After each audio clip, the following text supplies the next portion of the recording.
I said exactly what's happening with the housing market now. You have a situation where, the Fed has inflated a housing bubble bigger than the one that popped in 2007 because they kept interest rates so low and people were able to borrow money to bid up home prices.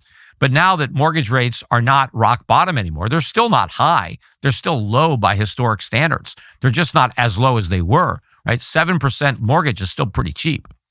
But you can't afford to buy a home at a 7% mortgage that was priced for a 3% mortgage. Right. And so now you have a situation where real estate prices have to fall. Why haven't those prices adjusted more quickly than they have? Well, I mean, it takes some time.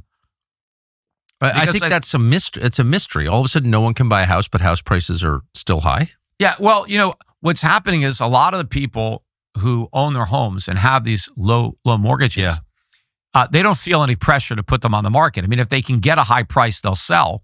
If not, they're just staying on their homes. Yeah, it would be crazy. Meanwhile, we're not building a lot of new homes because it's very expensive to build them.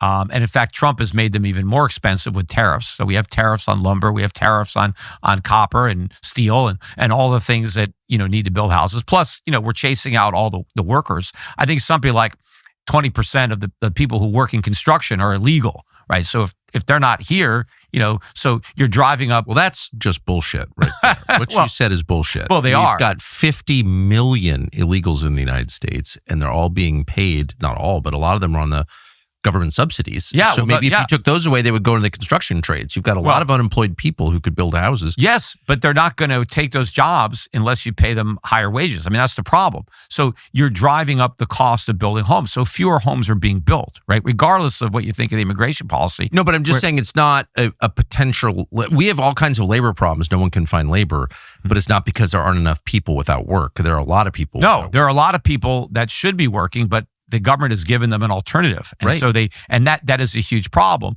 That is a whole different topic. But the point is that there aren't a lot of homes being constructed and there's not a lot of homes for sale because the people that own the homes, they have such a good deal on their mortgage that Of course. And rather than even sell it, you'll rent it out because now you can rent it out and pay the mortgage and collect the rent.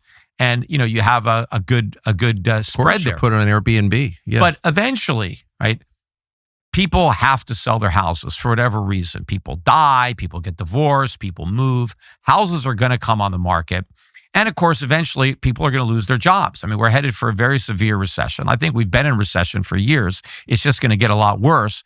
And a lot of the houses are going to come on the market. And real estate prices are going to go down substantially nationwide. And that creates a whole new problem because now if people lose their home equity, now they may just default on their mortgage. And now, in addition to sitting on all these underwater mortgages, banks are going to start to lose money on defaulted mortgages. So the question is, who eats the shit sandwich? Is it the real estate? Is it the people who have real estate assets or the people seeking to buy real estate assets? Yeah, I mean, you can't. Someone's going to get screwed here. Oh, right? Exactly. The buyer or the seller. Well, houses are unaffordable.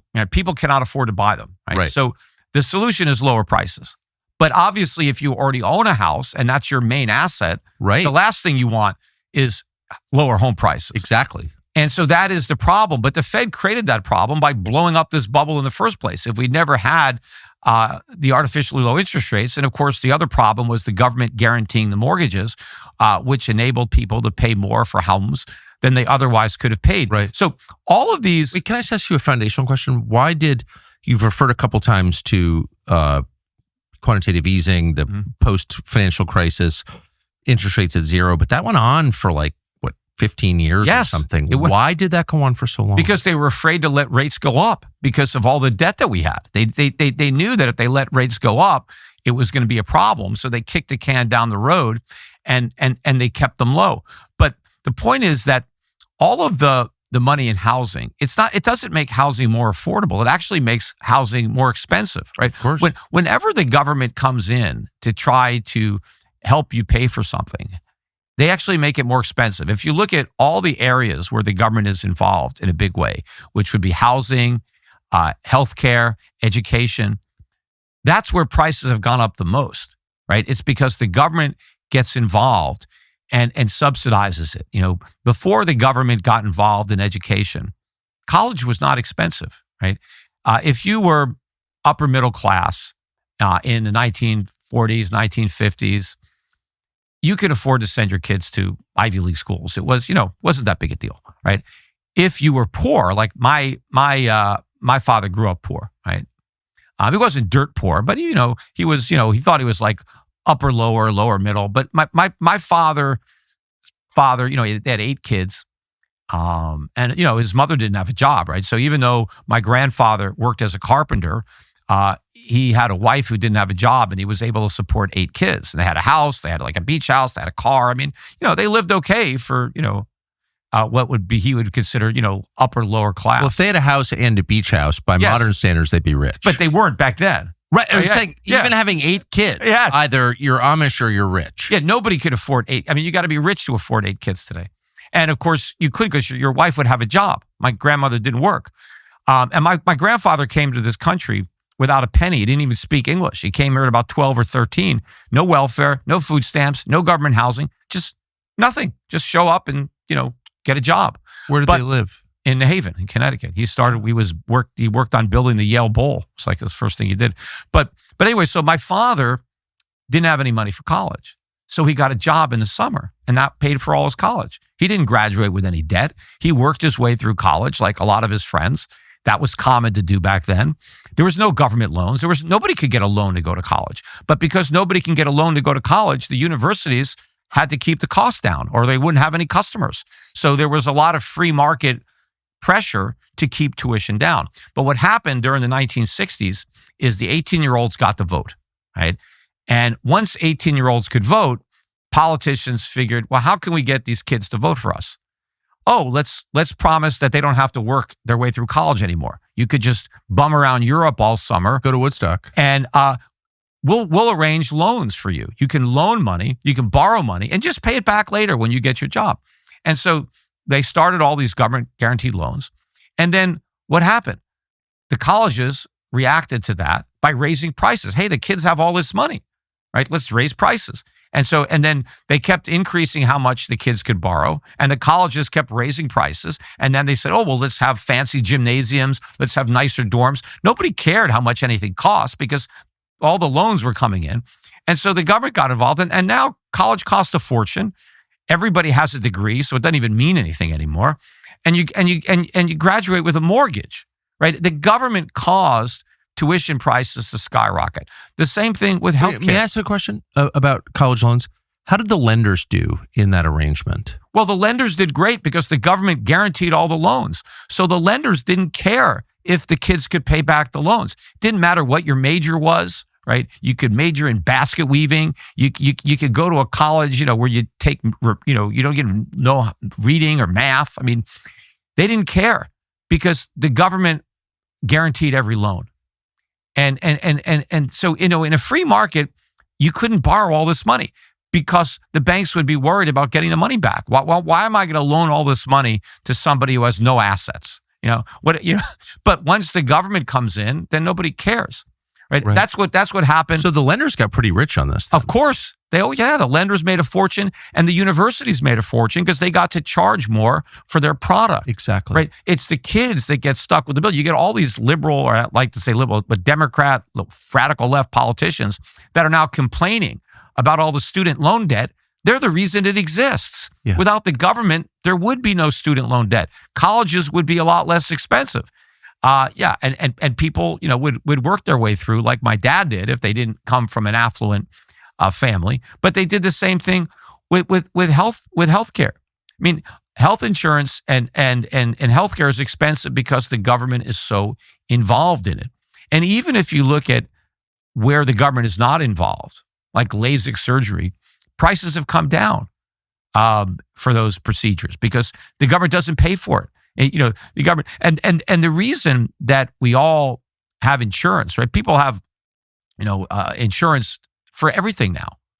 And in fact, what really made it bad, and Trump doesn't, the Republicans want no role in repealing it, is under Obamacare, they said that insurance companies cannot discriminate against people who are already sick, right? If you have a pre-existing condition, the insurance companies have to charge you the same as if you were completely healthy, which destroys the whole concept of insurance and makes it extremely expensive. Well, it's not insurance at that. It's not. It's free healthcare. It's like you can't buy fire insurance after your house burns down. Right.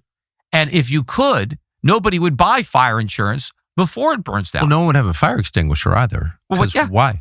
Yeah, well, it's like, what if you could buy their that covered all your gas, right? Right. I mean, would you, I mean, nobody expects their auto insurance to cover their gas or their oil changes or their tires, right? You buy auto insurance in case you get a wreck and now your car is totaled, right? You know, the money. Health insurance is supposed to be, I got cancer, I got a brain tumor. You're not supposed to have health insurance because you sprained your ankle, because you had a baby, or your annual because you got the flu. Yeah, all of that stuff is supposed to be paid for out of pocket. But the reason it's not is because the government created a perverse incentive for people to get their insurance from their employer. Because if your employer gives you health insurance, there's no tax. If they give you money to buy health insurance, then you have to pay taxes. So now everybody gets their health insurance from their employer. And now they have health insurance that pays for everything. And so, you know, you go to a doctor sometimes, and if they tell you need to do something, ask what it costs.